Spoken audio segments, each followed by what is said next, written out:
उपस्थित हैं। सवेर में मैं पूज्यपाद से मिलने गया था, बड़ी सरल सहज हैं। आपके लिए ये आदर्श हो या ना हो, हमारे लिए तो आदर्श हैं। हमें अंग्रेजी सिखाए, आश्रम में रह करके बहुत तरह का ज्ञान दिया, इसलिए हमारे लिए आदर्श पुरुष के रूप में हैं। मैं इनसे पूछा कि सर इसके बाद आगे का क्या प्लानिंग आपका है, तो बताने की कृपा किया कि हम अब प्रोग्राम काम दे रहे हैं, झूठ फरेब बोलते हैं, मानव जब से शुरू करके आदि नाम राम नाम तक हम 10 मिनट में पहुंचा देते हैं, और उस तरह की हमारे अंदर योग्यता नहीं है और बोलते हैं बढ़ चढ़ करके, इसलिए अभी प्रोग्राम हम नहीं दे रहे हैं। बड़ी सहज हैं, बड़ी सरल हैं। कह रहे थे उसी प्रवाह में कि एक बार हम तो दलदल में फंस गए, स्वप्न देख रहे हैं कि हम गिर रहे हैं, दलदल में फंस रहे हैं। सामने पूज्यपाद शाही स्वामी जी महाराज और संत श्री परमहंस जी महाराज गुरु महाराज के साथ खड़े हैं और हम दलदल में। कोई आदमी कहेगा कि हम महात्माओं के दलदल में हैं, तो कहेगा कि हम निर्वाण में हैं, लेकिन एक सज्जन खुलकर के बता रहा है कि हम फंस रहे थे।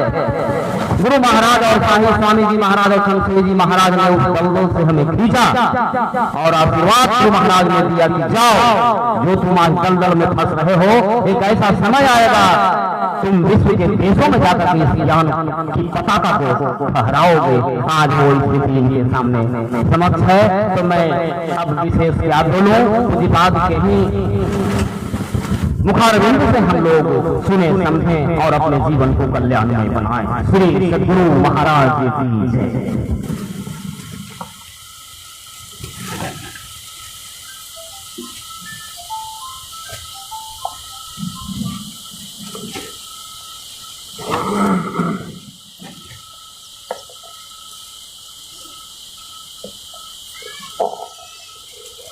ईशावास्यमिदं सर्वं यत्किञ्च जगत्यां जगत् तेन तेन भुञ्जीथा मा गृहः कस्यसि धनम् दुर्लभं विषयज्ञावा दुर्लभं तत्त्वदर्शनम् दुर्लभा सहजावस्था सद्गुरोः करुणाम्बिनाम्। ॐ सहना भवतु सहना भुनक्तु सह वीर्यं करवावहै तेजस्विनावधीतमस्तु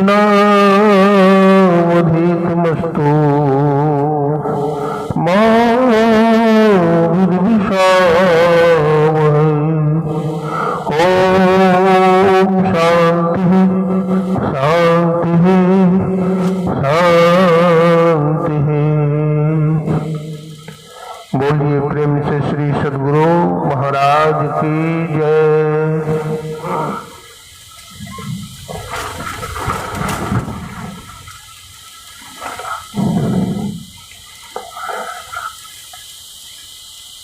कण कण में विराजमान त्रैलोक पावन विश्वबंदी जगदाधार गुरुदेव के शरणाई बिंदु में कोटि कोटि साष्टांग दंडवत प्रणाम। गुरुदेव के मस्तिष्क स्वरूप ब्रह्मलीन पूज्यपाद महर्षि संत सभी परमहंस जी महाराज, उनके हृदय स्वरूप पूज्यपाद ब्रह्मलीन महर्षि साई स्वामी जी महाराज तथा संतमत के वर्तमान आचार्य महर्षि हरनंदन परमहंस जी महाराज के चरण कमलों में कोटि कोटि नमन करते हैं, कोटि कोटि प्रणाम करते हैं। कुप्पा घाट से ही पधारे हुए हमारे अंदर बाहर से निर्मल स्वामी निर्मलानंद जी महाराज इस आश्रम को आगे बढ़ाने वाले परम पुरुषार्थी निष्काम कर्मयोगी हमारे प्रिय स्वामी शांतानंद जी महाराज, जमुई से पधारे हुए स्वामी अभिषेकानंद जी महाराज तथा गोड्डा जिला से पधारे स्वामी विनोदानंद जी महाराज, हमारे गायक बंधु श्रद्धेय श्री गोपाल गोपी जी महाराज, निखिल जी तथा हमारे ललन जी, हमारे उमा बाबू तथा बड़े ही युक्तिपूर्वक विद्वतापूर्वक इस मंच का संचालन करने वाले हमारे युवा उत्साही श्रद्धेय श्री कुलदीप जी, सत्संग प्रेमी सज्जनों, भक्तिमती माताओं, बहनों, अब बहनों में भी हमारे एक सृष्टि भजन कोकिला बहन, सबको नमन करते हैं, सबको प्रणाम करते हैं।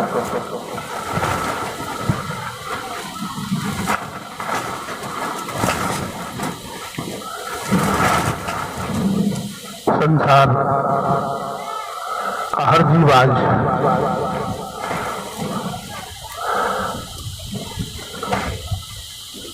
अशांत और दुखी है। हर व्यक्ति चाहता है कि हमारे जीवन में शांति हो, सुख हो, आनंद हो, किंतु ऐसा होता नहीं है, क्योंकि वो परमात्मा, वो शांति जिधर है, हमारा कदम उसके विपरीत है। हम उधर चलना नहीं चाहते। अभी ईश्वर के संबंध में सुन रहे थे कि ईश्वर का स्वरूप कैसा है, और आज तक कोई भी संत, कोई भी दार्शनिक ईश्वर के बारे में बता नहीं पाए और बता भी नहीं पाएंगे, क्योंकि वो ईश्वर और परमात्मा वाणी का विषय नहीं है। वो तो गूंगे का गुण है, जैसा कि अभी सुन रहे थे।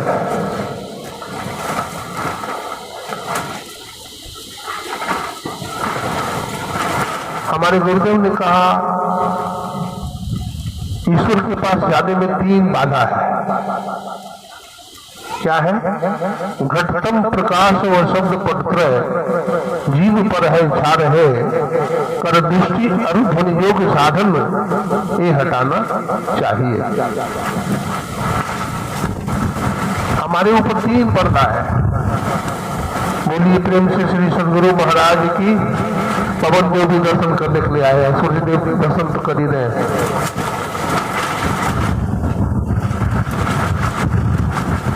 सूर्य देव अग्नि के प्रतीक है और पवन देव हवा के प्रतीक है, पवन के प्रतीक है। तो सूर्य देव जब अपने प्रचंड गर्मी को गलने लगे तो पवन देव में सहायता करने लगे। हम सहायता करेंगे। पवन देव में विशेष शक्ति है। क्यों? अग्नि के प्रतीक है सूर्य, और वायु जो है, हवा जो है, उससे ऊपर है, क्योंकि वो सूक्ष्माति सूक्ष्म है। जो जितना ही सूक्ष्म होता है, स्थूल को भर करके अपना स्थान ऊपर रखता है। आज हम शांतिपूर्वक सत्संग सुन रहे हैं, गर्मी कम है, पवन देव की कृपा है।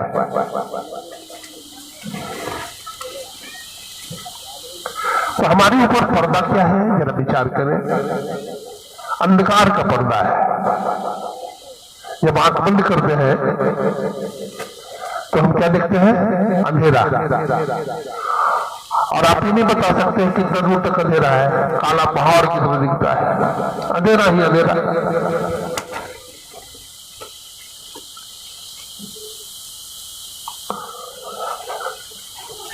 ये काला पहाड़ भी छेद करना आसान है, लेकिन अंधकार में छेद करना बड़ा कठिन है। अब हिमालय पहाड़ कितना लंबा चौड़ा है,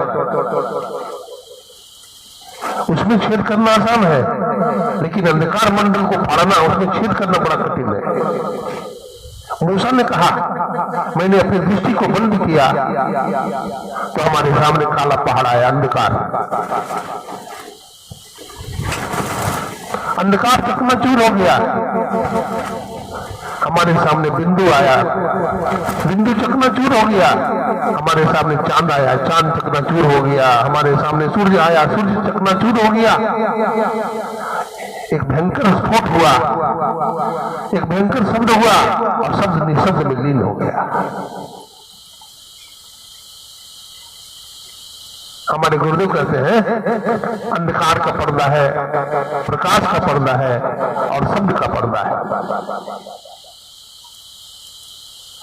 इन तीनों पर्दे से अपने को क्या करो, उठाओ, ऊपर करो। अच्छा, परमात्मा कहाँ रहता है बताइए, कहाँ रहते परमात्मा? निशब्दम परमम पदम। हमारे गुरु महाराज अपने अनुभव वाणी कहते हैं हम कहाँ हैं, परमात्मा कहाँ है। तुलना कर रहे हैं, बोलते हैं तुम उतर पड़ियो तुम माही। क्या बोलते हैं? तुम उतर पड़ियो तुम माही, पीव निशब्द में, यहीं पे पड़ गए दूरी, चलो निशब्द में। हम कहाँ के वासी थे? तो निशब्द मंडल के वासी थे। निशब्द मंडल से नीचे उतरे तो शब्द मंडल में आ गए, शब्द मंडल से नीचे उतरे तो प्रकाश मंडल में आ गए, अब प्रकाश मंडल से नीचे उतर गए तो अंधकार मंडल में आ गए। इसलिए आंख बंद करते हैं तो अंधकार में, तो ऊपर से आए हम निशब्द मंडल से शब्द मंडल में, लेकिन नीचे से जाएंगे तो अंधकार मंडल से प्रकाश मंडल में, प्रकाश मंडल से शब्द मंडल में और शब्द मंडल से निशब्द मंडल में। निशब्द कोई मंडल नहीं है, शब्द मंडल हो सकता है लेकिन निशब्दम परम पद है।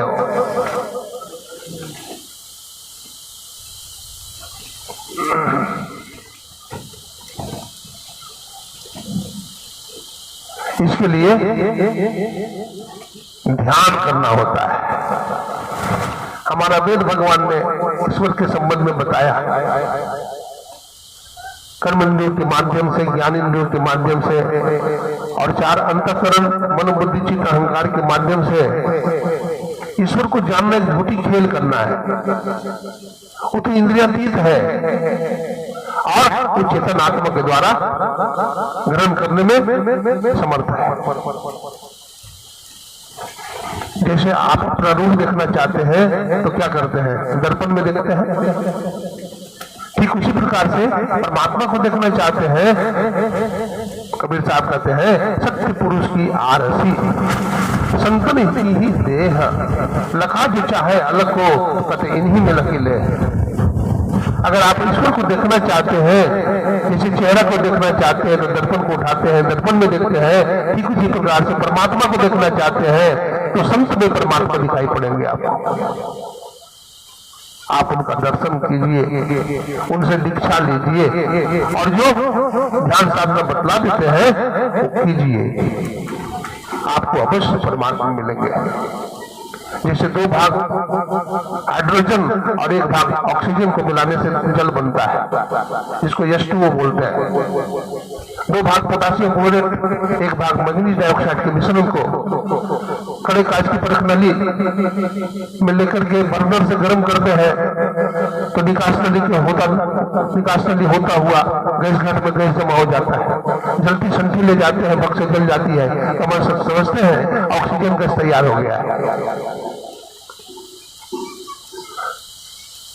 संत लोग कहते हैं ईश्वर के पास जाने के लिए क्या तरीका है, ईश्वर को कैसे जानेंगे?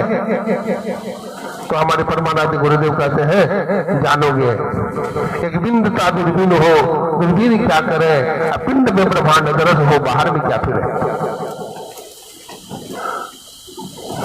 एक बिंदुता की प्राप्ति कीजिए। आप शब्द मंडल में जाइए, शब्द को पकड़िए, शब्द शब्द मंडल में सार शब्द ध्वनि गुरुगम होकर धर लेना, जगत जेल को यही युक्ति से सुन में ही तजना होगा। इसके सिवा कोई उपाय नहीं। नायम पंथा विद्यते अनाया, इसको छोड़ करके कोई उपाय नहीं है ईश्वर को जानने का। आप कितना वो प्रयास कर ले। देखिए, मैं थोड़ा सबसे पहले पाश्चात्य दर्शन में जाऊंगा। हमारे पाश्चात्य दर्शन में ईश्वर के संबंध में क्या मान्यता है? इमर्सन का ओवरसोल है, स्पिनोजा का सब्सटेंशिया है, हर्बर्ट स्पेंसर का अध्यात्म ये है, डाल्टन का परमाणुवाद है, और न्यूटन का गुडविल है। हम कैसे जानेंगे उस परमात्मा को? कैसे जानेंगे? कैलिफोर्निया में एक रिसर्च हुआ, एक चूहा लिया गया, चूहा को जहरीला गैस घाट में छोड़ दिया गया। गैस घाट में छोड़ने के पहले चूहा को तोला गया तो उसका वजन 100 ग्राम पाया गया। चूहा जब मर गया तो पुनः तोला गया तो उसका वजन 98 ग्राम पाया गया। बोला 2 ग्राम जो वजन घट गया ना, यही आत्मा का वजन था। हमारा वैज्ञानिक इतना मूर्ख है कि आत्मा के वजन को भी नापता है।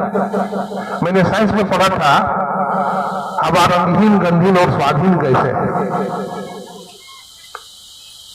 एक महात्मा ने कहा, इस नजर से हवा भी न दिखलाएगी, इससे परमात्मा देखिए हंसी आएगी। तो जब जिस नजर से हम हवा को भी नहीं देख रहे हैं, अभी लगता है कि पंडाल उड़ जाएगा। उस हवा को हम देख नहीं रहे हैं, लेकिन अनुभव कर रहे हैं। पंडाल के कपड़े हिल रहे हैं, वृक्ष की पत्तियां हिल रही है तो हवा चल रहा है। पवन देव यहाँ वर्तमान है, दर्शन दे रहे हैं। मेट्रिकुलेशन में पढ़ा था, हूँ है सिंध बिल्ड नजर है नरी हूँ। अब आपको किसने देखा है? नहीं तो मैंने, नहीं तो आपने। लेकिन हवा से भी सूक्ष्म तत्व है आकाश। हवा से भी क्या है? सूक्ष्म आकाश है। अवकाश से भी सूक्ष्म क्या है? समष्टि बुद्धि। समष्टि बुद्धि से सूक्ष्म है प्रकृति। प्रकृति में सूक्ष्म है कौन? वो परमात्मा, वो ईश्वर। तो ईश्वर परमात्मा को कैसे हम जानेंगे? हमारा वेदांत शास्त्र में, वेदांत दर्शन में कहा गया है 3 आवरण है, मल, विक्षेप, आवरण। एक उदाहरण से बढ़िया से समझिए।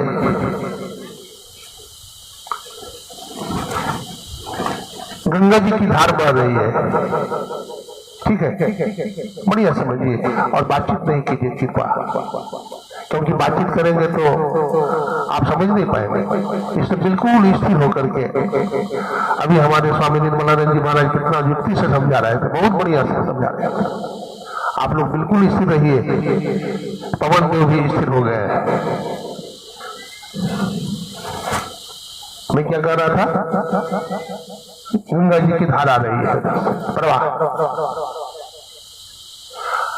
और गंगा जी में तो मिट्टी भी घुली रहती है, क्योंकि चट्टान जो पानी के प्रवाह में बहता है वो घिसता भी है, घिसते घिसते मिट्टी का रूप ले लेता है, पानी मटमैला हो जाता है। अब उस पानी में अगर हम अपना चेहरा दिखना चाहें तो क्या देख सकते हैं? बोलिए, आप देख सकेंगे? नहीं देख सकेंगे। तो क्या करना पड़ेगा?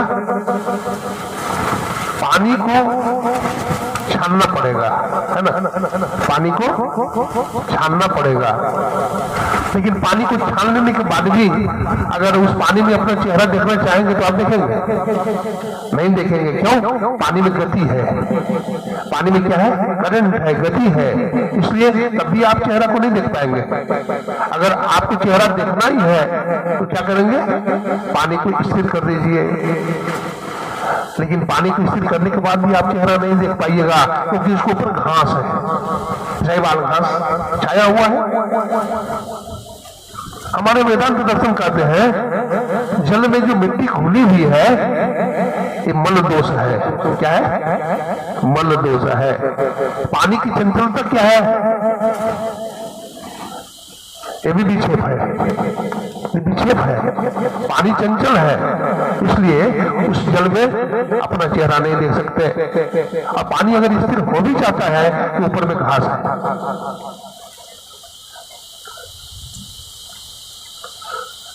पानी में मिट्टी घुला हुआ रहना ही मल कहलाता है। पानी चलते रहना ये विक्षेप है। और विक्षेप शांत होने के बाद भी हम अपना चेहरा नहीं दे सकते, क्योंकि आवरण है घास का, है ना? घास भी हटा देंगे तो अपना चेहरा दिख जाएगा। तो मल का नाश कैसे होता है? गीता भाष्य में आचार्य शंकर लिखते हैं कैसे होगा? तो मल का नाश कैसे होगा? भगवान कृष्ण कहते हैं इसके लिए निष्काम कर्म करना पड़ेगा। सकाम कर्म होता है और निष्काम कर्म होता है, ठीक है? सकाम कर्म का मतलब होता है लोभ लालच से कोई कर्म करना। भगवान कृष्ण कहते हैं अर्जुन निष्कामी बन, निष्काम भावना से कर्म कर। तो मल का नाश कैसे होता है? निष्काम कर्म योग से। हमारी इंद्रिय चित्त में चंचलता है, हमारा इंद्रिय चंचल है, आंख कान नाक सब इंद्रिय चंचल है, हमारे बस में नहीं है। तो क्या करेंगे फिर? उपासना कीजिए। अभी स्वामी निर्मलानंद जी बता रहे थे ना कि एक आसन से बैठिए, शरीर गर्दन मस्तक को सीधा करके बैठिए और जप कीजिए, है ना? तो जप करेंगे, मानस ध्यान करेंगे तो क्या होगा? हमारा चंचल मन धीरे धीरे स्थिर होने लगेगा। हम जो अशांत है, परेशान है, हमारी परेशानी दूर होने लगेगी, हमारी थकावट दूर हो जाएगी, हम परमात्मा की तरफ जाने लगेंगे।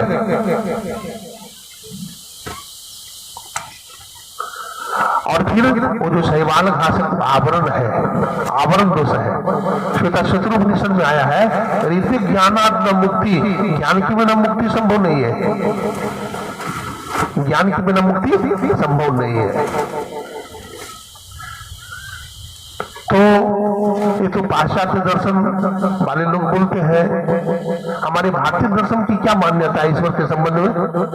जगत गुरु शंकराचार्य महाराज ने कहा ब्रह्म सत्यम जगत मिथ्या जीवो ब्रह्म ना पड़ा, एक ब्रह्म ही सत्य है। शंकराचार्य महाराज ब्रह्मवादी हैं, वो कहते हैं ब्रह्म के अलावा दुनिया में कुछ भी नहीं है। ब्रह्म को समझने के लिए समझिए ईश्वर। ब्रह्म किसको कहते हैं? ईश्वर। तो कहते हैं कि ईश्वर के संबंध, ईश्वर के सिवा दुनिया में कुछ भी नहीं है, ईश्वर ही है। जब ऐसा शंकराचार्य महाराज ने कहा तो द्वैतवादी मध्वाचार्य आ गया, बोले भाई आप कहते हैं सब कुछ ब्रह्म ही है, तो क्या जीव की सत्ता नहीं है क्या? तो कहा हाँ जीव की भी सत्ता है, जीव की सत्ता भी मानना चाहिए। तो ब्रह्म की सत्ता है और जीव की सत्ता है।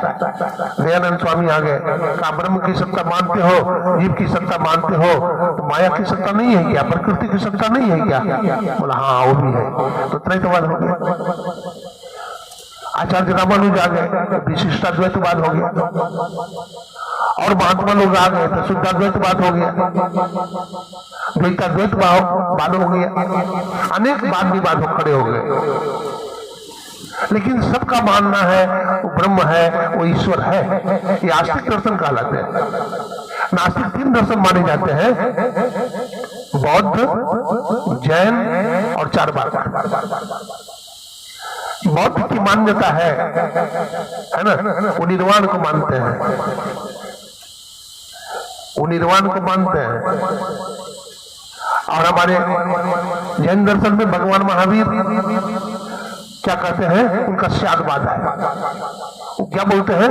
श्यादस्ति, श्यानास्ति, श्यादस्ति च श्यानास्ति च। शायद ईश्वर है, शायद ईश्वर नहीं भी है, ईश्वर है भी, ईश्वर नहीं भी है। बताइए कोई बात है? हाथी में बड़ी आत्मा रहती है, चींटी में छोटी आत्मा रहती है। ये जैनियों का मत है।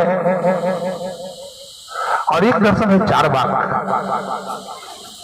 ये चारवाक दर्शन क्या बोलते हैं? प्रत्यक्षवादी दर्शन है। तो बोलता है जो आंख से दिखाई पड़ता है वही सत्य है, जो नहीं दिखाई पड़ता है वो नहीं है। वो बोलते हैं यावत जीवनम सुखम जीवेत रीनम कृत्वा कृतम पिबेत भस्मीभूतस्य देहस्य पुनरागमनम कुतः। जब तक जीवन है मौज उड़ाओ, पैसा नहीं है तो कर्जा लेकर घी पियो, ये शरीर तो जला दिया जाएगा, एक मुट्ठी राख बच जाएगा, कर्म धर्म कोई चीज नहीं है। बताइए, ये चारवाक की मान्यता है, नास्तिक दर्शन है। लेकिन हमारा आस्तिक दर्शन क्या बोलता है? अवश्य में भोक्तव्यम कृतम कर्म फलम शुभाशुभ। कर्म का फल से तुम नहीं बच सकोगे, कर्म का फल तुमको भोगना पड़ेगा। ये हमारा आस्तिक दर्शन बोलता है, वेदांत बोलता है। गोस्वामी तुलसीदास जी महाराज ने कहा ईश्वर अंश जीव अविनाशी चेतन अमल सहज सुख राशि। क्या बोलते हैं? ईश्वर अंश जीव, जीव ईश्वर का अंश है, चेतन है, निर्मल है और अविनाशी। और वेद की बात में देखिए, उपनिषद कार क्या कहते हैं? वो बोलते हैं तदे जति तन्नय जति तद्दूरे तद्वंतिके तदंतरस्य सर्वस्य तदु सर्वास्यास्य बाह्यता। वो परमात्मा समीप में भी है, दूर में भी है, बाएं भी है, दाएं भी है, ऊपर भी है, नीचे भी है, वो सब जगह रहता है।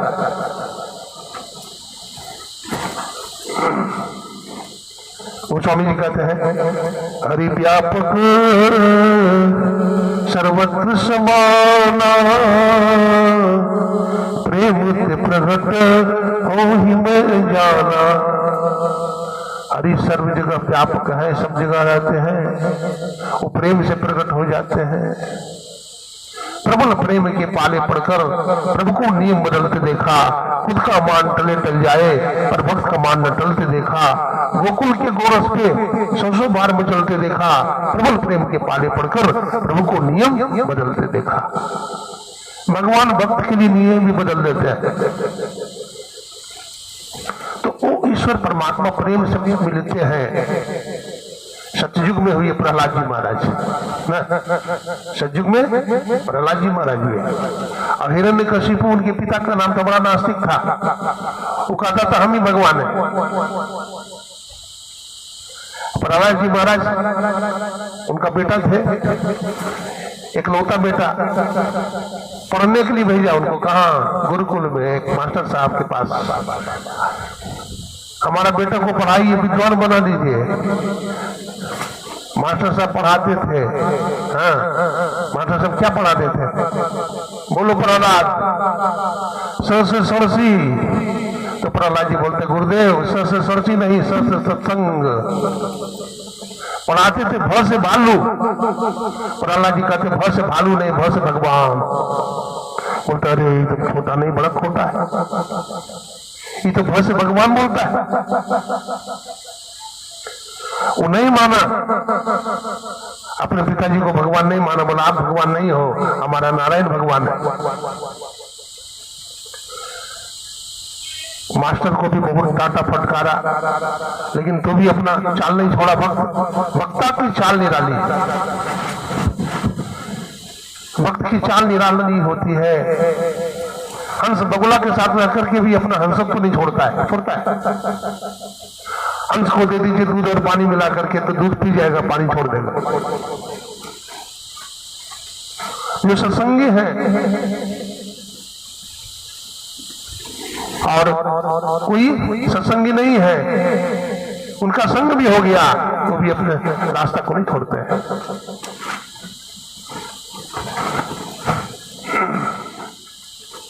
प्रहलाद जी महाराज की बात सुना रहा था। जब प्रहलाद जी कहा कि आप भगवान नहीं है तो कौन भगवान है? तो नारायण भगवान है। तो खंबा से बांध दिया। बहुत जुल्म किया उनके साथ। बतलाते हैं नदी में फेंक दिया, तैरते हुए निकल गए, पहाड़ पर से गिरा दिया तो भी नहीं मरे, विष खिलाया तो भी नहीं मरे। अंत में कहा कि इसको तलवार से खंड कर देंगे, बांध दिया खंबा से।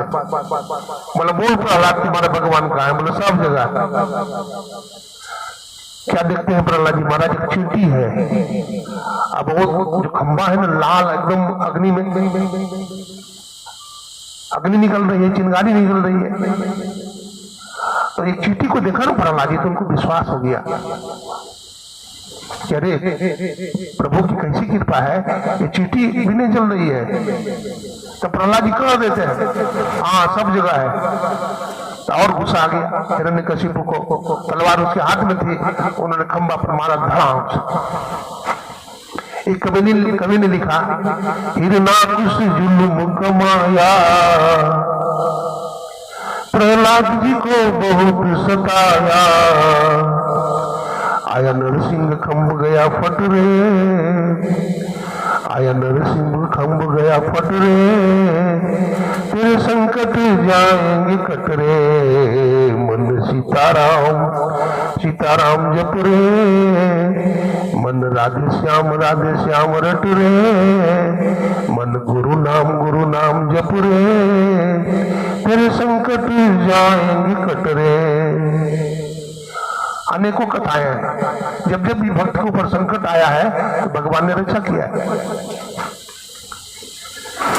भागवत महापुराण में गजेंद्र ग्राह की कथा आती है। एक हाथी पानी पीने के लिए गया, ऐरावत हाथी था, और जब सरोवर में पानी पीने लगा, अतिथियों के साथ कुलेल करने लगा, जल क्रीड़ा करने लगा, तो मगरमच्छ को गुस्सा आ गया। उन्होंने हाथी के पैर को पकड़ लिया। अब देखिए पानी का राजा कौन है? बोलिए मगरमच्छ। और हाथी ठीक है, हो जंगल का राजा, दूसरा राजा जंगल का। पहला राजा तो शेर हुआ, दूसरा राजा हाथी, मानिए कोई बात नहीं। लेकिन पकड़ लिया, साथ जकड़ के पकड़ा और दोनों में युद्ध छिड़ गया। हाथी खींची तो इसको मगरमच्छ को सरोवर में ले जाए, और मगरमच्छ खींचे मगरमच्छ खींचे तो उसको बहा के और ले जाए। इस तरह से दोनों में झगड़ा चला, लड़ाई चली। जब थक गया, सारा खून पी गया, कमजोर पड़ गया, शरीर पीला पड़ गया, तो भगवान नारायण को पुकारा। ओ गजेंद्र ने पुकारा हाथी ने, हे प्रभु, वो कमल का फूल तोड़ करके, अरे हाथी का हाथ क्या है, सूढ़े न है, सूढ़ से उसको पकड़ करके क्या किया, भगवान पर अर्पण कर दिया। भगवान पर जो अर्पण किया, देखिए हाथी भक्ति का संस्कार नष्ट नहीं होता है। किसी जन्म में वो गजेंद्र ने भगवान नारायण की भक्ति किया होगा, आज सूढ़ से भगवान को पुष्प अर्पण कर रहा है, भगवान वहां पर प्रकट हो जाते हैं। कवि ने लिखा, ग्राह गज को कर लिया बस में, प्रभु टेर सुनी थी जल में, तो क्या हुआ, प्रभु पल में भय प्रगट रे, प्रभु पल में भय प्रगट रे, तेरे संकट जाएंगे कट रे, मन गुरु नाम जप रे, मन सतनाम जप रे, तेरे संकट जाएंगे कट रे। ये तो दूसरी कथा है, कितनी कथाएं हैं। अब जाए न कष्ट सहारे, द्रौपदी ने वचन कहा रे, तब क्या हुआ, दुशासन का बल गयो घट रे, दुशासन का बल गयो घट रे, तेरे संकट जाएंगे कट रे, मन सीताराम जप रे, मन राधे श्याम रट रे, तेरे संकट जाएंगे कट रे।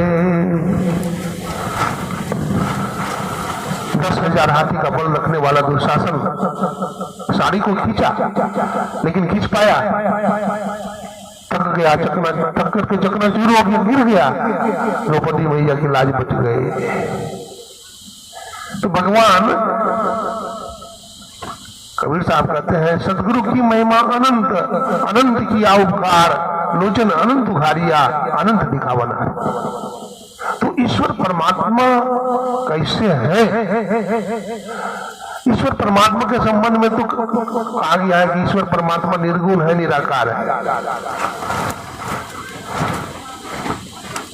वायु यथे को भुवनम प्रविष्टो रूपम रूपम प्रतिरूपो भव एक तथा सर्वभूतांतरात्मा रूपम रूपम प्रतिरूपो बहिष्य। वो परमात्मा, वो ईश्वर का कोई रूप नहीं हो सकता, उसका कोई आकार नहीं है, वो जैसा है। कबीर साहब ने कहा, अखंड साहब का नाम हरु सब खंड है, खंडित मेरु सुमेरु खंड प्रबंड है।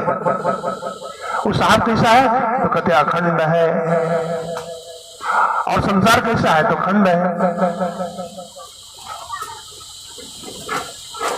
मेरु सुमेरु का भी खंड हो सकता है, होता है, लेकिन वो ईश्वर का खंड, ब्रह्म का खंड नहीं हो सकता, वो एक ही है। इसलिए हमारे गुरुदेव ने भी कहा, सबका ईश्वर एक है, उनको प्राप्त करने का रास्ता कहाँ है? अपने अंदर में। तो ईश्वर एक है, उनको प्राप्त करने का रास्ता कहाँ है? अपने अंदर में है। एक दृढ़ विश्वास होना चाहिए सत्संगी को। अनेक ईश्वर नहीं है हमारे देश में, हमारे पुराणों में बहुत सारे देवी देवता का वर्णन मिलता है। कोई राम जी की पूजा करते हैं, कोई कृष्ण भगवान की पूजा करते हैं, कोई दुर्गा मैया की पूजा करते हैं, कोई काली मैया की पूजा करते हैं, कोई सदगुरु महाराज की पूजा करते हैं। इनकी पूजा करनी चाहिए, एक विचारणीय बात है कि इनकी पूजा करने से परमात्मा मिलेंगे। एक बार महर्षि संसवी जी महाराज से मैंने पूछा, हुजूर हमारे मन में जिज्ञासा होती रहती है, बोला पूछो। मैंने कहा, कोई राम की पूजा करते हैं, कोई श्री कृष्ण की पूजा करते हैं, कोई दुर्गा मैया की पूजा करते हैं, कोई काली मैया की पूजा करते हैं, कोई सदगुरु महाराज की पूजा करते हैं, तो किनकी पूजा करनी चाहिए? किनकी पूजा करनी चाहिए? और ये भी प्रश्न पूछ दिया, आप ध्यान करने की जो बात बताते हैं, मान लीजिए कोई सूरदास हो तो सूरदास भी दीक्षा लेता है, बोला हाँ लेता है, तो सूरदास रूप को कैसे देखेगा? गुरु महाराज का दर्शन कैसे करेगा? उसको तो आंख ही नहीं है। तो महर्षि संतसेवी जी महाराज कहते तो बड़ा होशियार बनता है, अरे सदगुरु इतना कमजोर है, वो सदगुरु जबरदस्ती भक्त के हृदय में प्रकट हो जाएगा। सदगुरु इतना कमजोर नहीं है, प्रकट हो जाएगा।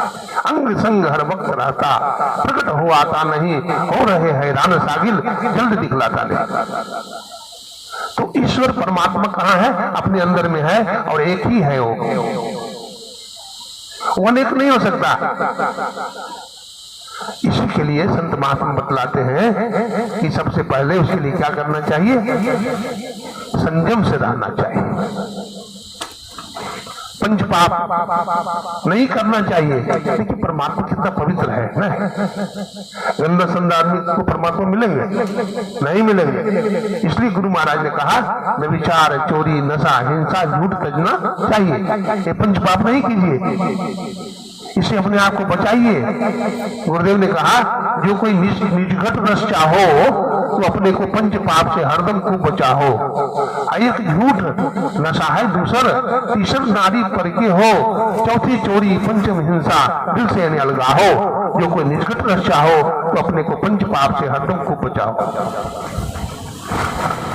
ब्रह्मचर्य का पालन कीजिए।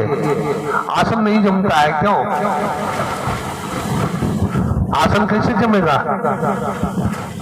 हमारा भोजन ठीक नहीं है, हमारा भोजन मर्यादित नहीं है, मांस खाते हैं, मछली खाते हैं, अंडा खाते हैं, दारू पीते हैं। हमारी शक्ति इंद्रियों के माध्यम से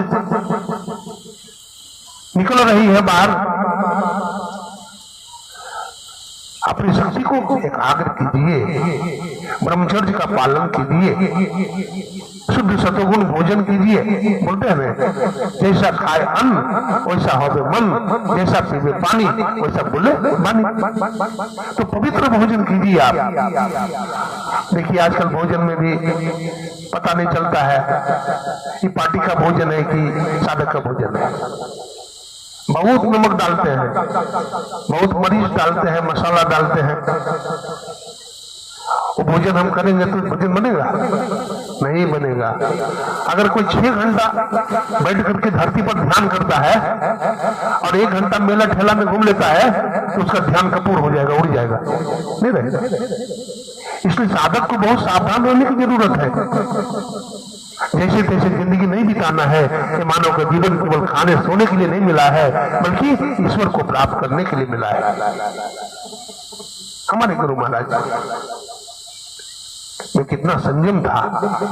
हमारे गुरु महाराज परीक्षा देते देते भाग गए। दे धैर्य के या फल भाई, भजी राम सब काम भी आई। गुरु महाराज भाग गए, परीक्षा देते देते भाग गए। For the structure that today's time is we built in the field, our 2 days and started with blocks which we built. प्रत्येक दिन जैसे ईट से मकान बनता है ना, तो ईट से मकान जो हम बनाते हैं वो मंदिर बना ले चाहे शौचालय बना ले, तो उसी तरह से हम हर दिन का जो कर्म करते हैं सुबह सुबह, उसी से हमारा जीवन रूपी मंदिर का निर्माण होता है। तो हम भी शुभ कर्म करें ताकि देहम शिवालयम वृत्तम सिद्धिदम सर्वदेह नाम। वेद भगवान ने भी कहा ये शरीर शिवालय है, ये भगवान शंकर और माता पार्वती का मंदिर है। और देहम विष्णुवालयम भी कहा ये मानव का शरीर भगवान विष्णु लक्ष्मी का मंदिर है। इसको शुद्ध रखिए। मंदिर में कोई मांस खाएगा, बीड़ी पी लेगा, खैनी खाएगा तो पुजारी जी करने देंगे काम, भगा देंगे। और डायरेक्ट भगवान का बनाया हुआ है, परमात्मा का बनाया हुआ है, इसको दूषित कर रहे हैं, गंदा कर रहे हैं। इसको दूषित न करें, इसको पवित्र रखें। सदगुरु से दीक्षा लेकर ध्यान करें। ध्यान करेंगे तो आपका अंतःकरण पवित्र होगा। हमारे गुरु महाराज ने कहा ध्यानाभ्यास करो सद सद ही चातक दृष्टि बनाई हो, लखत लखत छवि बिंदु प्रभु की ज्योति मंडल भसिदाई हो। आप मानस ध्यान करके थोड़ी स्थिरता प्राप्त करेंगे। बिंदु ध्यान करने के लिए बताया, जिसको दृष्टि योग कहा। संत मत सत्संग में दृष्टि योग और नादानुसंधान का बड़ा महत्व है। ऐसा नहीं है, सब संतों का एक ही मत है। ऐसा नहीं समझिए कि हमारे गुरु महाराज ने विशेष बता दिए है, नहीं। जो वेद वेदांत का सार है हमारे गुरु महाराज ने वही बताया है। लेकिन हाँ, इस ढंग से समझाए हैं कि साधक को समझ में आ जाता है। ये बात बाबा कबीर साहब भी बताए हैं, गुरु नानक साहब ने भी बताया है, पलटू साहब ने भी बताया है, भक्तिमती मीराबाई, गोस्वामी तुलसीदास जी महाराज, बाबा सूरदास जी महाराज ने भी बताया है। हमारे गुरु महाराज ने भी वही बात बताया जो सब संतों ने बताया है। हमारे गुरु महाराज ने भी वही बात बताई। जैसे हम लोग मानस जप है, वेद में भी है ना, वेद में वर्णन है, श्रीमद् भगवत गीता में भी जप की वर्णन है, उपनिषद में भी वर्णन है इसका, दर्शनों में इसका वर्णन मिलता है। हमारे हजरत मोहम्मद साहब पाक कुरान में भी जब को जिक्र बोलते हैं। क्या बोलते हैं? जिक्र। और हमारे पादरी भाई उसको चैंटिंग बोलते हैं, जप। और हमारे गुरु महाराज इसको तो जप बोलते ही है, मानस जप, तो सब लोग बोलते हैं। मानस ध्यान है, पाक कुरान में उसको फिक्र कहा गया है। हजरत मोहम्मद साहब ने फिक्र कहा है, नाफिल भी बोलते हैं।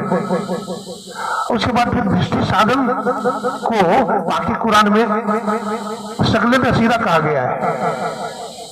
और इसी को हमारे पादरी भाई डिवाइन लाइट बोलते हैं। और जो अंदर में शब्द हो रहा है इसको हमारे पादरी भाई क्या बोलते हैं? Divine sound. और पाके कुरान में सुल्तानन उलझकार कहा गया है। तो बात एक ही है, शब्दांतर है, तत्वांतर नहीं है। सब संतों का एक ही मत है, लेकिन हाँ जो पूर्ण संत है जे पहुंचे ते कह गए, सबकी एक ही बात, सब से आने एक मत, तिनकी एक ही जात। तो सभी संतों ने वही रास्ता, अंदर में चलने का रास्ता बताया, ध्यान करने का मार्ग बताया, उस पर चलना चाहिए, उस पर चलना चाहिए। हम गुरु महाराज का एक बात सुना देते हैं। हमारे गुरु महाराज कैसे थे? हमारे गुरु महाराज ने जिस ध्यान योग से साधना की, अपने बाबा देवी साहब थे, उनके सदगुरु बाबा साहब में कितनी आस्था थी गुरु महाराज। एक बार की बात है, हमारे गुरु महाराज महर्षि में परमहंस जी महाराज जिनकी तस्वीर देख रहे हैं, ये मुरादाबाद गए। तो मुरादाबाद में जो बाबा साहब रहते थे, जिस कक्ष में और जिस चौकी पर बैठते थे, उस चौकी पर गुरु महाराज को बैठाने लगे लोग, सत्संगी लोग भावुक होकर के। गुरु महाराज ने कहा मैं नहीं बैठूंगा, ये हमारे गुरु महाराज का सिंहासन है, इस पर नहीं बैठूंगा। जिसे किसी आदमी को पकड़ के मानो अग्नि में झोंक रहा हो, गुरु महाराज ने एकदम इनकार कर दिए और नहीं बैठे। ये हमारे गुरु महाराज का आसन है, इस पर मैं हरगिज नहीं बैठ सकता। देखिए सतगुरु के प्रति कितना भाव होना चाहिए, कितना प्रेम होना चाहिए। परमात्मा से थोड़े मिलते हैं, जैसे तैसे को थोड़े परमात्मा मिलते हैं। पवित्र रहना पड़ेगा। कितना कष्ट है हमारे गुरु महाराज, संत मत में कितना सदाचार शिष्टाचार है। हम दिल्ली गए थे एक बार, महर्षि संत जी महाराज भेजे थे परमाराध्य। अभी जो 15 मई आ रहा है ना, इसमें गुरु महाराज की जयंती मनाई जाएगी। तो महर्षि संत जी महाराज को भेजे थे, तो वहां बहुत लोग दीक्षा लेने वाले थे। मैं दिल्ली जाता था तो जब दीक्षा देने का आदेश नहीं था, तो लोग दीक्षा वाले बोलते थे कि बाबा हम दीक्षा लेंगे। तो मैं कहता था ठीक है, कुप्पा हटाइए, महर्षि संत जी महाराज हैं, उनसे दीक्षा दिलवा दूंगा। तो महर्षि संत जी महाराज हमसे बराबर पूछते थे कितने लोग दीक्षा लेने वाले थे। मैंने कहा हुजूर 20-25 होंगे। तो जी दीक्षा दिया क्यों नहीं? बोला आदेश हमें नहीं था। बोला अरे हल तुम जोतता है तो बीज कौन बोएगा, जाओ मेरा आदेश है, लिखित दे दिए। तो मैंने कहा हुजूर दीक्षा देने वाले बाबा लोग बहुत है, हमें छोड़ दिया जाए। बोले नहीं, तो उनका आदेश पालन करके मैं दीक्षा वहां देने लगा। बहुत लोग आए थे, जरा एक बार सुनिए, इसमें ज्ञान की बात है। तो बहुत सारे भाई माताएं बहनें आई थी। तो एक माता जी 2 फूल लाई थी, 2 माला, फूल की माला, और एक भाई के पास माला नहीं थी। तो दीक्षा के समय में माला को ऊपर उठाया जाता है, ध्यान किया जाता है हाथ में लेकर के। तो उस भाई के हाथ में मैंने माला नहीं देखा। तो मैंने पूछा आपके पास माला नहीं है? तो कहे बाबा हम नहीं लाए, हम फूल लाए। तो एक माता जी बोलती है स्वामी जी हम 2 लाए हैं, एक दे देते हैं भाई साहब। तो माता जी डायरेक्ट उस भाई के हाथ में माला नहीं दिया, जरा ध्यान दीजिएगा। डायरेक्ट माता जी उस भाई के हाथ में माला नहीं दिया, वो माता जी अपने पतिदेव के हाथ में माला डाला दिया, और उनके पतिदेव ने उस भाई के हाथ में माला दे दिया। मैंने उनको प्रणाम किया। मैंने कहा अरे मैंने सुना है सती अनसुईया के बारे में, सती सावित्री के बारे में, सती सांडली के बारे में, लेकिन ये तो उससे भी बड़ी है। हाँ, कितना पवित्रता है कि पराये पुरुष का स्पर्श नहीं किया ना। देखिए जब तक हम भीतर से चरित्रवान नहीं बनेंगे, ठोस नहीं बनेंगे,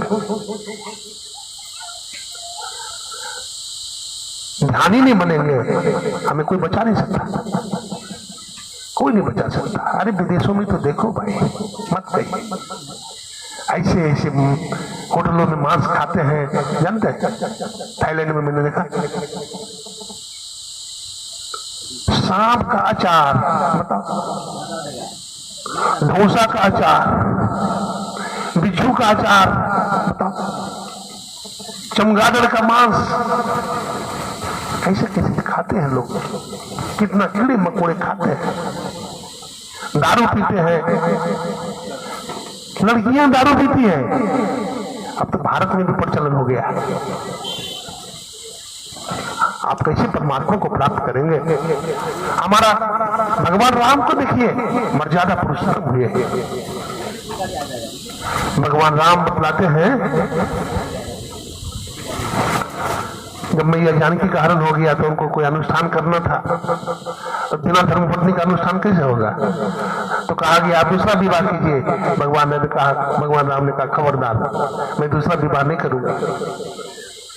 माता जानकी का तस्वीर लगा करके यज्ञ पूरा हुआ, भगवान श्री राम ने दूसरा विवाह नहीं किया, इसलिए उनके नाम के आगे मर्यादा पुरुषोत्तम लगाते हैं।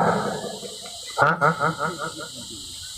माता हिल्या का उद्धार जब भगवान राम ने किया, विश्वामित्र मुनि के साथ जा रहे हैं,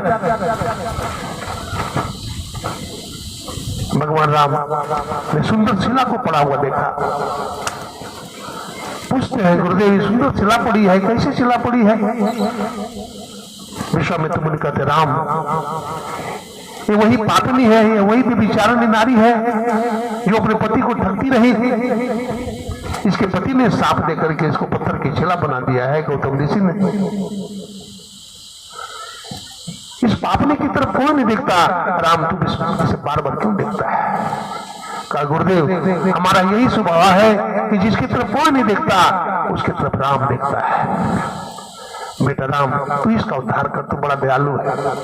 भगवान राम के नहीं जाते हैं, शिला पर पैर नहीं रखते हैं, लेकिन पवन देव ने कृपा किया। क्या भगवान राम जूता चप्पल पहन के थोड़ी जंगल में गए, नंगे पांव है भगवान, धूल धूसने थे चरण। पवन देव ने सहयोग किया, धूल उड़ा और उड़ करके उस शिला पर चला गया।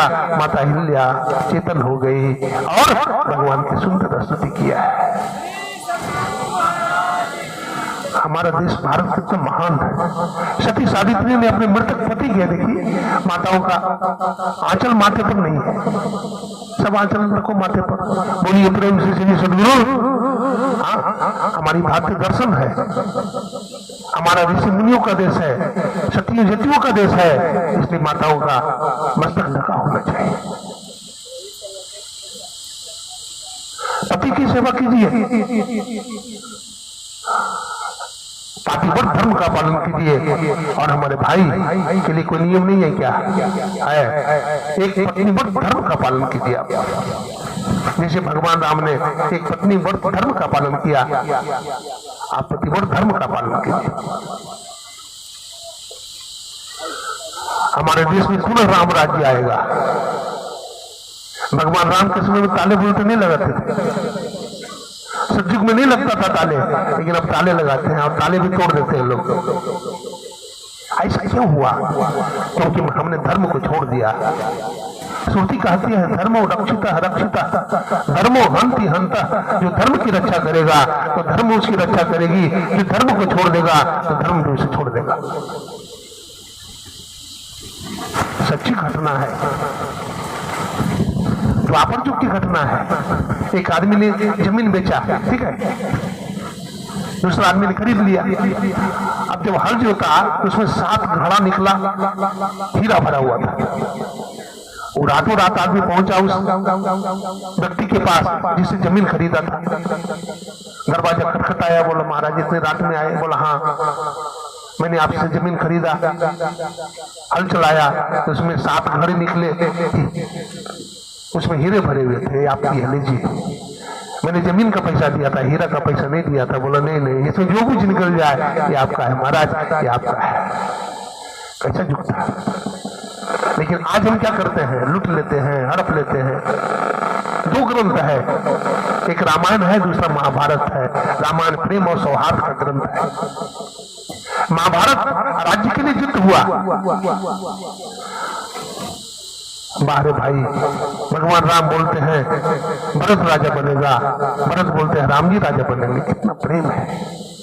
और उनके खड़ाओं को लाने के लिए चले गए भरत लाल जी महाराज। आप जानते हैं कैसा प्रेम है भाई भाई का। अब भगवान राम ने भी स्वीकार करना पड़ा, ठीक है भरत मैं आऊंगा, लेकिन माता पिता का आदेश का पालन नहीं हो पाएगा।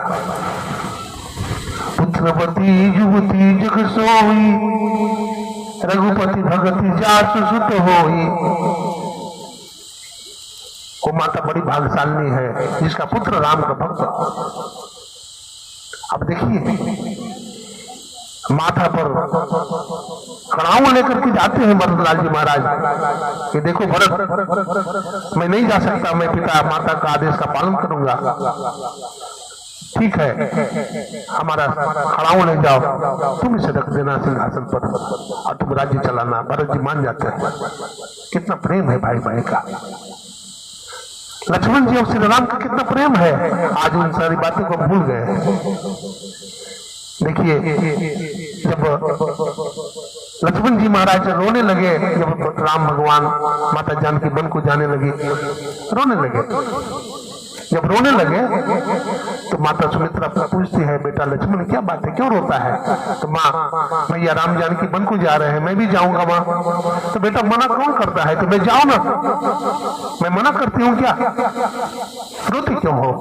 अपने आंचल से लक्ष्मण जी की आंसू पोंछ रहे हैं। लक्ष्मण जी महाराज का बेटा तुम राम जी के साथ जाना वन में, इनको खिलाकर तब खाना, ये जब सो जाए तो तुम सोना नहीं, तू जाकर के पहरा करना। बारे भाई वाह माँ, देखो कैसी माँ है। और सौतीन से कितना प्रेम है, और सौतीन के बेटा से कितना प्रेम करती है। चले जाते हैं 14 बतलाते हैं मेघनाथ से युद्ध हुआ और मेघनाथ को ही मार सकता था तो 12 साल तक कुछ खाया पिया नहीं हो और नारी का संग नहीं किया हो। लक्ष्मण जी महाराज तो 14 साल तक नहीं खाए। दोनों की पत्नी पतिव्रता, लक्ष्मण जी की पत्नी भी पतिव्रता सुलोचना, और मेघनाथ की पत्नी कौन थी बोलिए?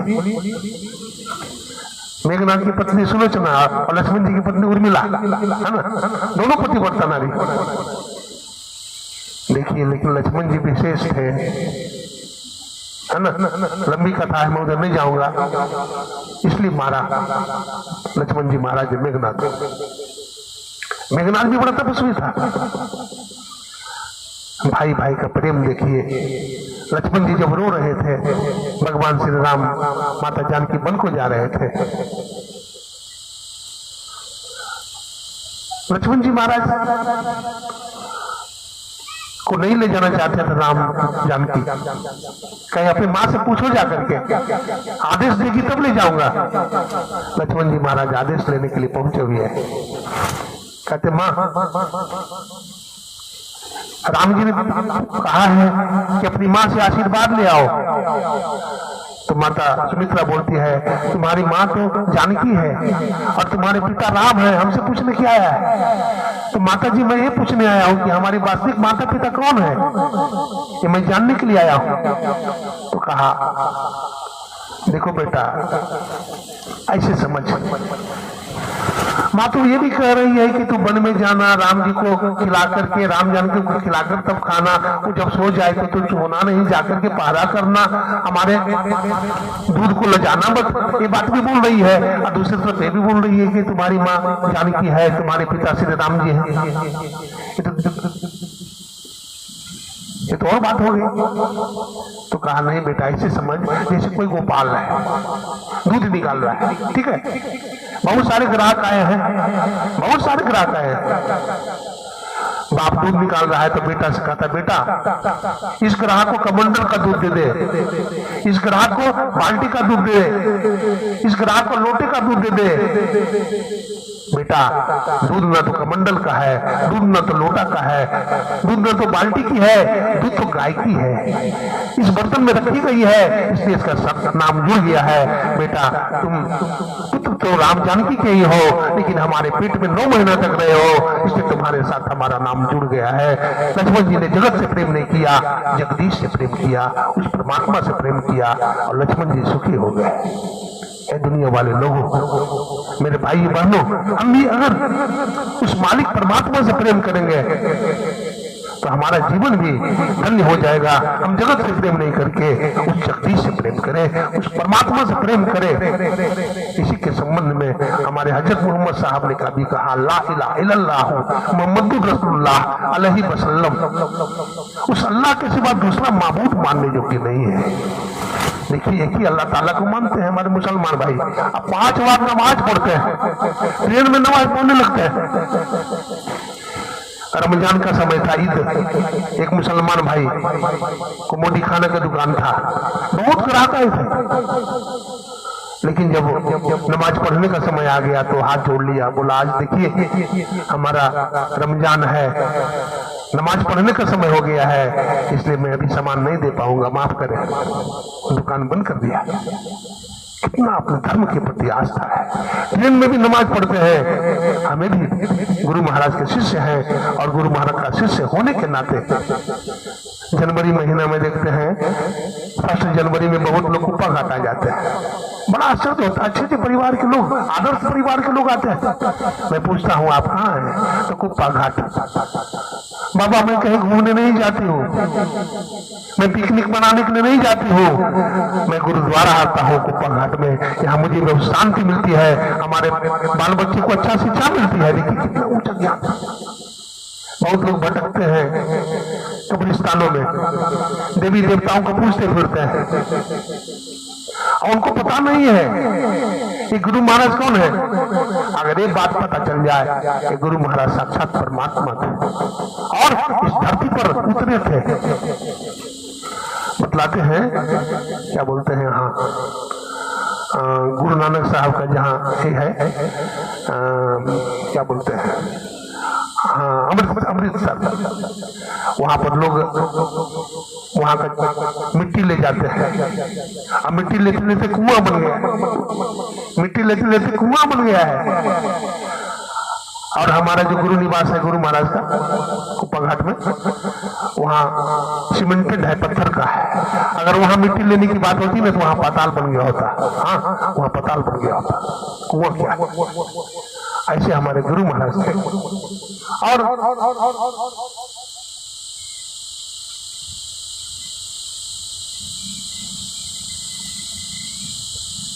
हमारे मुझे शांतानंद बाबा का कहना है कि अभी कोई एक जिला परिषद आ रहे हैं, इसे कुछ देर तक कहते रहिए, उनका भी स्वागत होना है। बोलिए प्रेम से श्री सदगुरु महाराज की जय। बड़े ध्यान से सुनिए। देखिए हमारा देश भारतवर्ष जो बड़ा महान है, हम उनकी महानता पर थोड़ा विचार कर रहे हैं। हमें क्या करना चाहिए, हम क्या कर रहे हैं आज। हमारे बच्चे हमारे कहने में क्यों नहीं है, हम उसको कुछ कुछ बताते हैं, हम खुद करते नहीं, इसलिए हमारे बच्चे बात क्यों मानेंगे।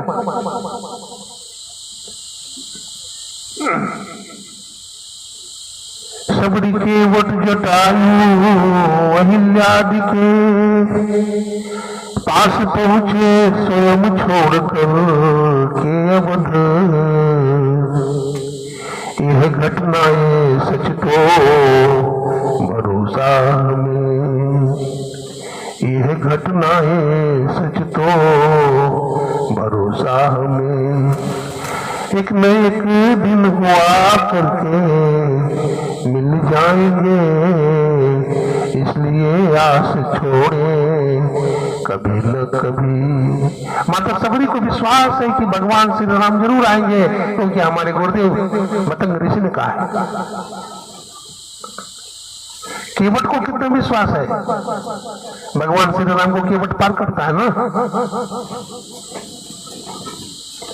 जटायु जी महाराज जो माता जानकी का हरण करके रावण ले जा रहा था, कितना विरोध किया। माता अहिल्या का प्रसंग तो भी सुन ही रहे थे। यदि हम समर्पित भाव से यदि गुरु की भक्ति करते हैं तो निश्चित है कि हम एक न एक दिन संसार सागर से पार हो जाते हैं। गोस्वामी तुलसीदास जी महाराज एक विलक्षण संत हुए, इन्होंने सगुण और निर्गुण दोनों की चर्चा किया है, ईश्वर को स्वीकार किया है।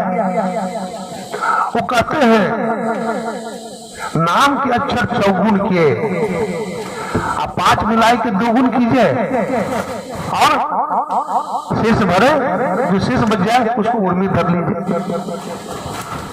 नाम के अक्षर चौगुण के 5 मिलाए के 2 गुण कीजिए, 8 से भाग हरे तुलसी, शेष बचे उर्मी धर लीजिए, है ना। यही हमारे हिंदू भाई राम को मानते हैं, हाँ, राम को मानते हैं। हमारे मुसलमान भाई रहीम को मानते हैं। तो जरा राम पर विचार करें, 2 अक्षर वाला है राम, राम। तो कहते हैं नाम के अक्षर चौगुण के 4 से गुना कर दीजिए तो 2 चौक 8, अब 5 मिलाई के 5 जोड़ दीजिए तो 8 5 13, अब 2 से गुना कर दीजिए तो 13 दूनी 26, और 26 को 8 से भागा दीजिए तो कितना हो गया 8 दिया 24, शेष बच गया 2 रहा। और हमारे मुसलमान भाई कहते हैं हम तो राम को नहीं मानते हैं जी, हम तो रहीम को मानते हैं, तो 3 अक्षर वाला है। तो रहीम में 3 अक्षर है, और 3 को 4 से गुना करिए तो 3 चौक, बोलिए आप लोग, 3 चौक 12, और 12 में 5 मिलाइए तो 12 5 17, और 17 को 2 से गुना कीजिए तो 17 दूनी 34, और 34 को 8 से भाग दीजिए तो 8 चौक 32, शेष बचा रहा। और कोई कहेगा हम नहीं मानते हैं, रहीम को नहीं मानते हैं, हम तो बाह्य गुरु को मानते हैं, सिख है, वो बोलेगा हम तो बाह्य गुरु को मानते हैं, तो 4 अक्षर वाला हो गया। तो नाम के अक्षर चौगुण के, तो 4 को 4 से गुना करिए तो 4 चौक 16, 16 में 5 जोड़िए तो 16 5 21, 21 को 2 से गुना करिए 21 दूनी 42, अब 42 को 8 से भाग कर दीजिए 8 बचे 40, शेष बचा 2 रहा। और तो राम सर्वव्यापक है, राम क्या है, प्रकृति पार प्रभु सब गुणवासी, ब्रह्म निरीह विरज अविनाशी। तो परमात्मा जो है वो सर्वव्यापक है, वो सब जगह रहता है। तो जो परमात्मा सब जगह रहता है, हाँ, तो स्वामी जी ने कहा राम नाम सतकोटि सुभक्तन, दुर्गा कोटि अमित अरुमर्दन। राम जी करोड़ दुर्गा के समान है। अगर हम ऐसा कहते हैं तो राम जी की तौहीन नहीं है। राम जी तो अनंत है, राम जी सब जगह रहते हैं। अब करोड़ दुर्गा के समान कह देंगे तो सगुन हो गए, सगुन बना दिया। अनुपम नोपमा राम आन समान राम निगम कहते, उनकी उपमा किसी से भी नहीं दी जा सकती। राम के समान राम ही है, राम के समान राम ही है।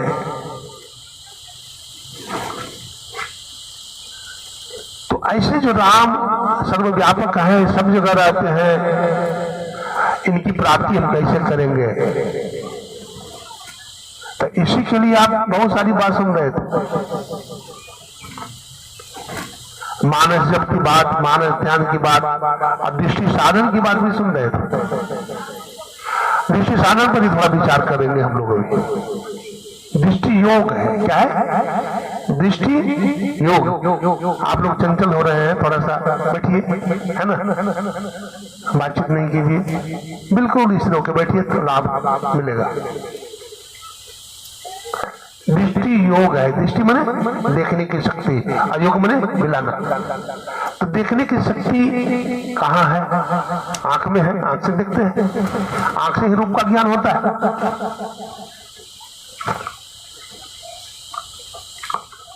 तो दोनों आंख में देखने की शक्ति है। इड़ा भगवती गंगा, पिंगला जमुना नदी, इड़ा पिंगलयूर मध्य सुषुम्ना च सरस्वती। तो बाई आंख की जो बाई धार है और दाई आंख की जो दाई धार है, इसको एक करते हैं, मिलाते हैं।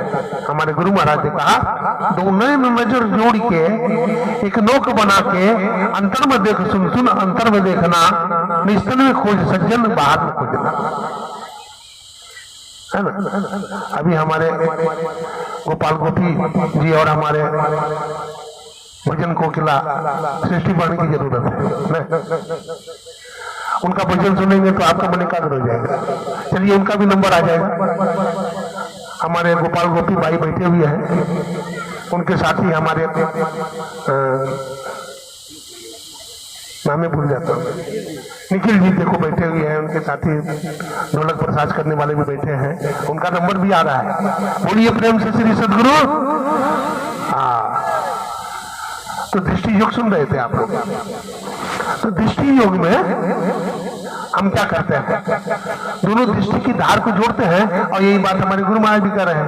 दो नयन नजर जोड़ के एक नोक बना के अंतर में देख सुन सुन अंतर में खोजना है ना। तो दृष्टि की दोनों धार को मिलाते हैं, और दृष्टि की दोनों धार मिलती है एक जगह तो बिंदु बनता है। क्या बनता है? बिंदु बनता है। पलटू साहब ने कहा बिंदु में कहनाद बोले अरहन दिवस सुहावना। तो बिंदु ध्यान जो हम करते हैं, बिंदु ध्यान विधि नाद ध्यान विधि और सरल सरल जग में प्रचारी सब संतन की बड़ी बड़ियारी। तो जो हम दृष्टि योग की क्रिया करते हैं तो शरीर गर्दन मस्तक को सीधा करके बैठते हैं। भगवान श्री कृष्ण इसको नासाग्र ध्यान कहते हैं, भगवान बुद्ध उसको विपश्यना कहते हैं। तो इसको जब हम करते हैं, हमारा मन जब करते हैं हमारा मन स्थिर होने लगता है। मानस ध्यान करते हैं हमारा मन और भी स्थिर होता है, गहराई में चला जाता है। दृष्टि साधन करते हैं हमारा मन और भी स्थिर हो जाता है। फिर शब्द साधना करते हैं तो शब्द निशब्द में लीन हो जाता है, और वही परम पद है निशब्दम परम पद। भगवान कृष्ण ने कहा न तद भाषयते सूर्यो न शशांको न पावक यद गत्वा न निवर्तन्ते तद धामम परमम मम। वही हमारा परम पद है ना। भगवान को अच्युत कहा गया, जो अपने पद से कभी च्युत नहीं होता है वो क्या है? अच्युत है। मैं एक नमूना पेश करना चाहता हूं कि वास्तव में हमारे अंदर शब्द होता है कि नहीं होता है। बहुत लोग पूछते रहते हैं हमसे बाबा क्या हमारे अंदर शब्द होता है क्या? वास्तव में शब्द है, इसको पकड़ना चाहिए। मन को कहा हाँ जी, बोला नहीं आप समझाओ हमको। तो मैंने एक उदाहरण दिया उसको, कुछ देखो। मान लो आप धनामा सत्संग मंदिर में आए हो, ठीक है, आप बहुत दूर से आए हो, 2 किलोमीटर की दूरी से पैदल चल करके आए हो, तो थकावट हो जाती है। आपको प्यास लगी है, आप नलका पर पानी पिया, पानी पी करके हाथ पर धो करके गुरु महाराज को प्रणाम किया, हॉल में जाकर के प्रणाम किया, बैठ गए। जब बैठ गए तो दीवार घड़ी भी लगी हुई है, ठीक है, दीवार घड़ी लगी हुई है और टिक टिक की आवाज हो रही है, लेकिन टिक टिक की आवाज आपको सुनाई नहीं पड़ रही है। आप मानस जब करने लगते हैं, आंख बंद कर लेते हैं,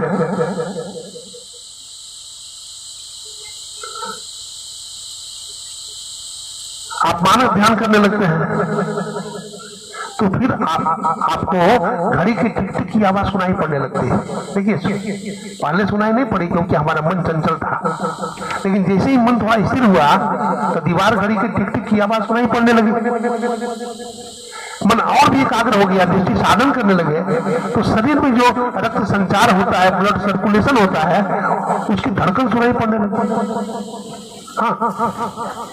तो जैसे जैसे हमारा मन स्थिर होता है वैसे वैसे हम गहराई में जाते हैं। हमारे गुरु महाराज इसलिए कहा पार गमन ही सार भगति है, लोहिया ही में धार, यही मानुष देह समैया में करू परमेश्वर में प्यार। पार गमन क्या है? ये मोटा मोटी जो हमारा शरीर है ये 3.5 हाथ का है ना,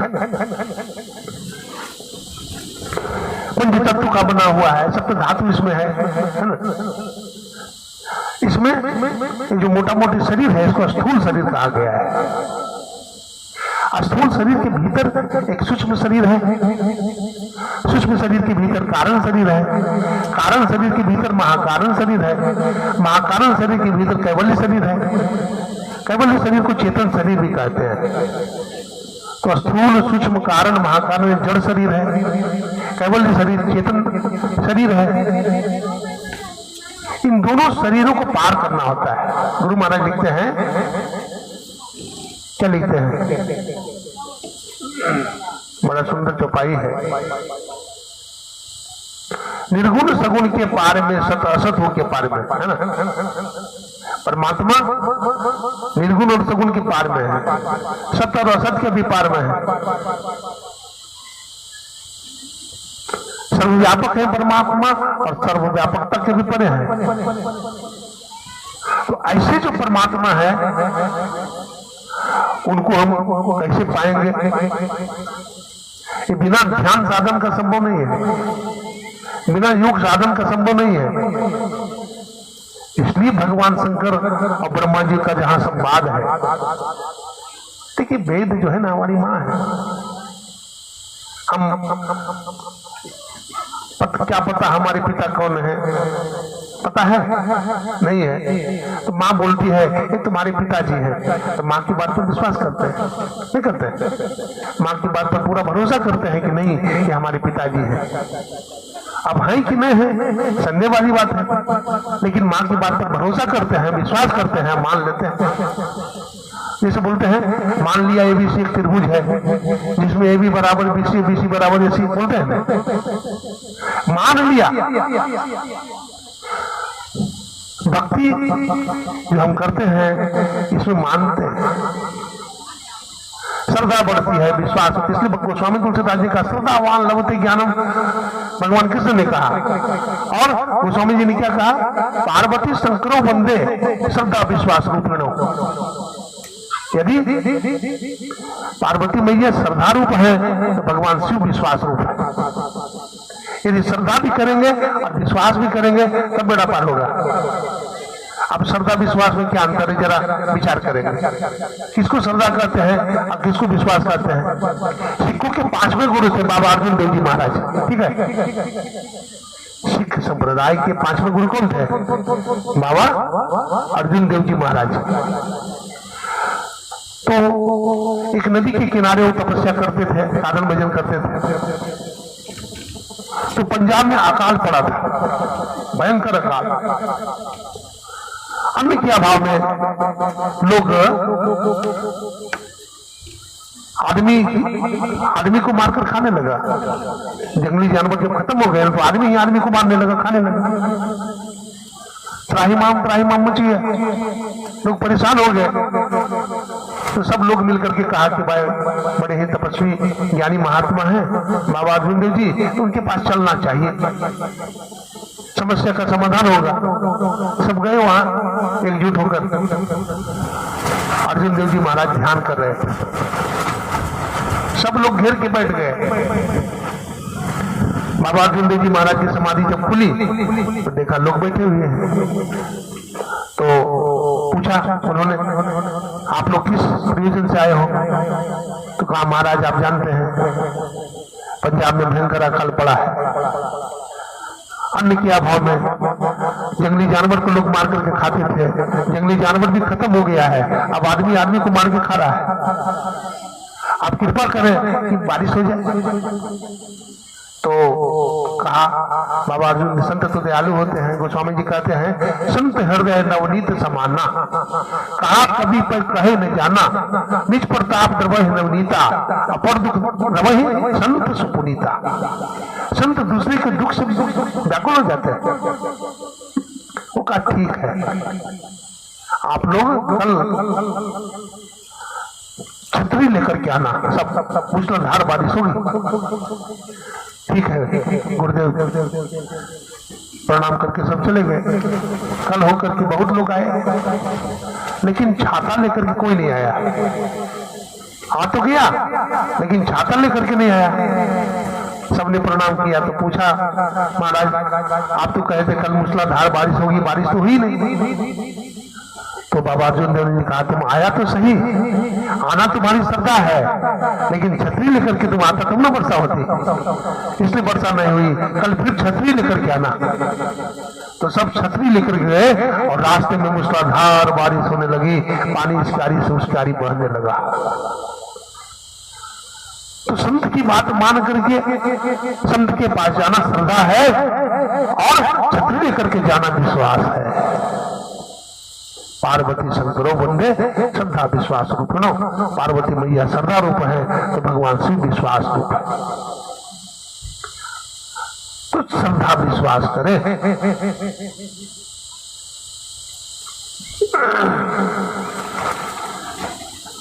श्रद्धा से ही सब काम होता है।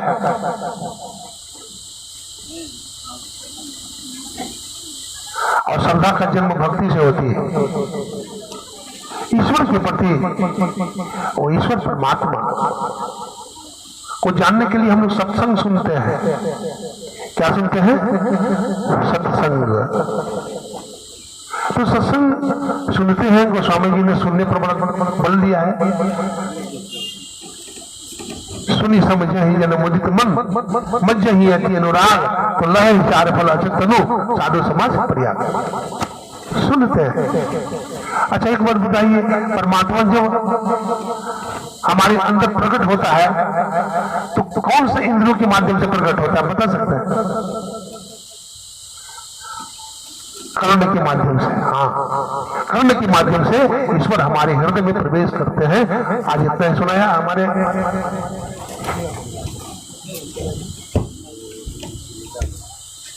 हमारे माननीय जिला परिषद श्रीमती विनीता मेहता जी का शुभागमन हो रहा है मंच पर।